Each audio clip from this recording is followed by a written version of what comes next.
Depuis une semaine, la France est entrée en guerre contre les djihadistes. Partout autour de la ville, des checkpoints. Stop!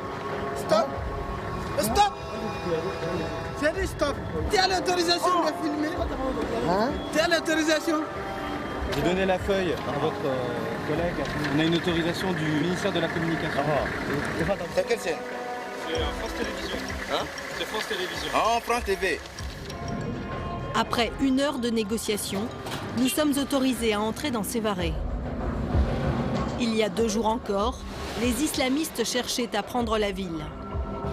L'intervention française les en a empêchés.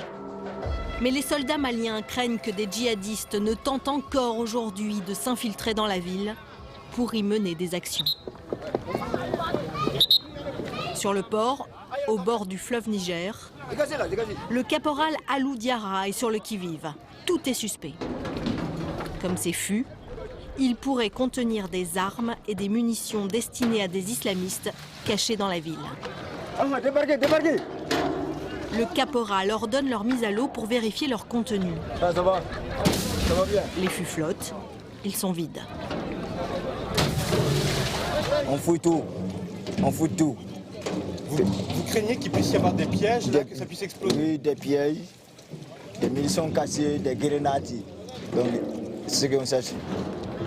Pour affiner ses recherches, il contrôle aussi les voyageurs descendus des bateaux. Il faut ouvrir. Il y a quoi dedans? Ok, c'est bon. Ouvrez, ouvrez, ouvrez, ouvrez. Dans la valise de cet homme, un livre va attirer son attention. Il faut ouvrir ça, ouvrez. Toi, tu fais quoi? Coranique? Il est écrit en arabe. En cette période de guerre, cela suffit à rendre l'homme suspect. Le soldat lui demande ses papiers d'identité. Toi, tu as quitté où? Tu as quitté où? Ça, c'est une Côte d'Ivoire. Hein? Ça, c'est une Côte d'Ivoirienne. Mais ça, c'est pas fait au Mali. C'est malien.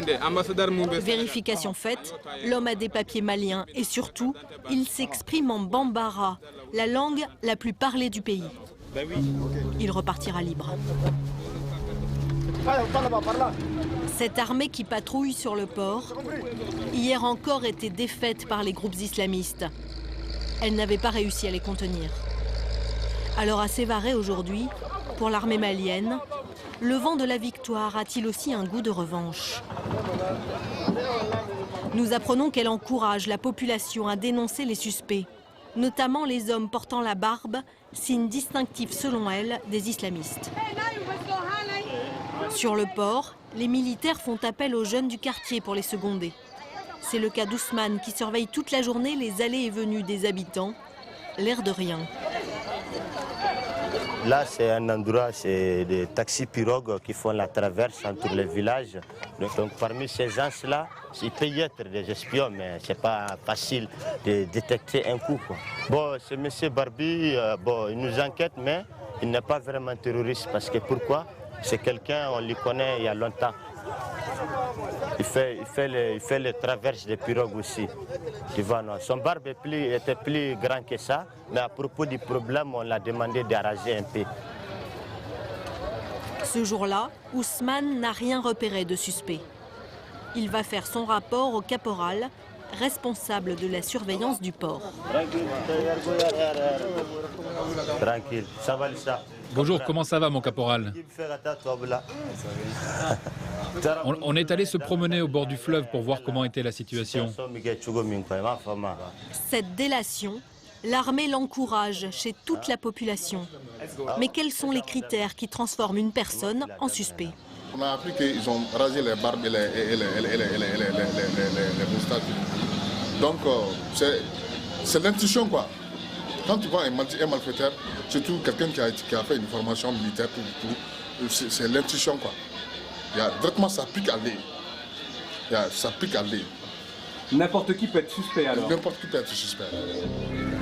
N'importe qui peut être suspect. N'importe qui peut être arrêté. N'importe qui pourrait-il être exécuté? Au fil de notre enquête, nous allons comprendre que des exactions ont peut-être été commises à des moments clés de cette guerre. Comme à Sévaré, devant la gare routière, les 10 et 11 janvier. Nous sommes aux premières heures du conflit. Les islamistes sont aux portes de la ville, c'est la panique. 20 civils auraient été tués à la vue de tous. Leurs corps auraient été jetés dans des puits à quelques dizaines de mètres. Un homme accepte de nous montrer les lieux. Oui, j'ai vu quelque chose quand même parce qu'ils ont tué quelqu'un quand même vraiment. Ils ont tué quelqu'un plus que 10 ou bien 20 comme ça. Attends un peu d'abord, attends un peu. Il faut attendre d'abord. L'homme s'arrête. Il se sent observé. Ouais, il y a quelqu'un qui me regarde. Ce sont des militaires qui visiblement n'apprécient pas notre présence ici. Notre témoin prend peur. Non, je ne vais plus parler, c'est bon. Il nous quitte. Nous poursuivons nos recherches seuls. Et à une centaine de mètres, une odeur nous saisit à la gorge. Elle nous mène à ce puits. Sur la margelle, des traces de sang séché. Et dans le trou, à une dizaine de mètres de profondeur, des corps enchevêtrés. Qui sont ces hommes? Les militaires sont-ils responsables de leur mort? Ces questions, une famille ne cesse de se les poser. Elle vit dans un village isolé à quelques kilomètres de Sévaré. Le 11 janvier, leur grand-père a soudainement disparu. C'était le jour de la tuerie de la gare routière.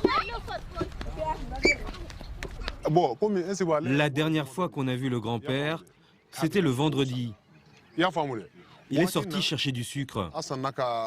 Peu après, un voisin a couru pour nous prévenir. Il nous a dit qu'il était dans les mains des militaires. Ils l'ont tabassé. Oui, ils l'ont tabassé. Dieu seul sait où il est. Depuis ce vendredi et jusqu'à aujourd'hui, j'ai cherché dans tous les endroits possibles. On a vraiment été partout et on ne l'a pas retrouvé. Pourquoi s'en prendre au mari de cette femme, l'ancien du village? Est-ce parce que ces villageois sont des Bellas, des Touaregs à la peau noire, et que parmi les islamistes, il y a de nombreux Touaregs? Quelques jours après la disparition du grand-père, des militaires maliens sont revenus.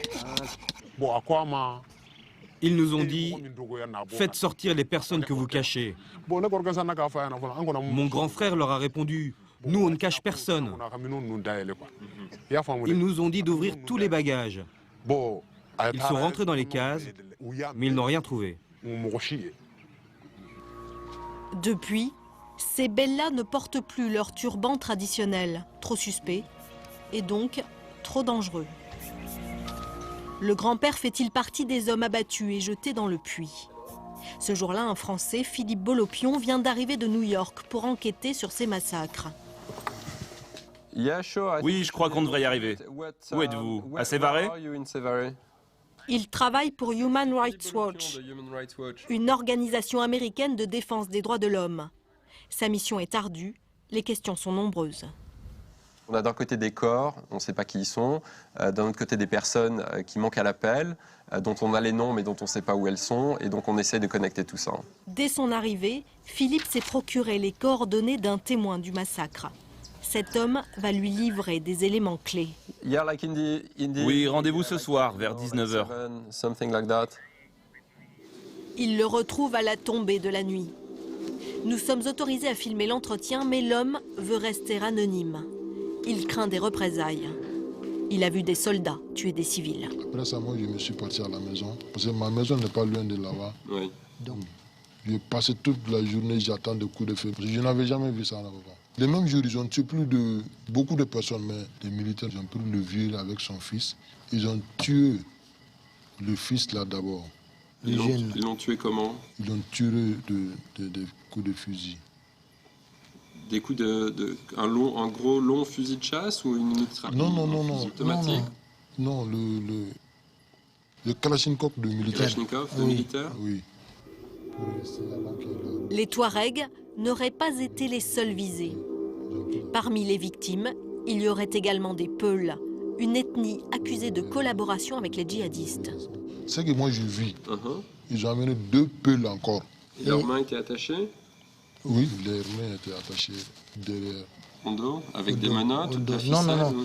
Avec la ficelle. La ficelle? Oui. Et aussi, ils ont tiré le coup de fusil après.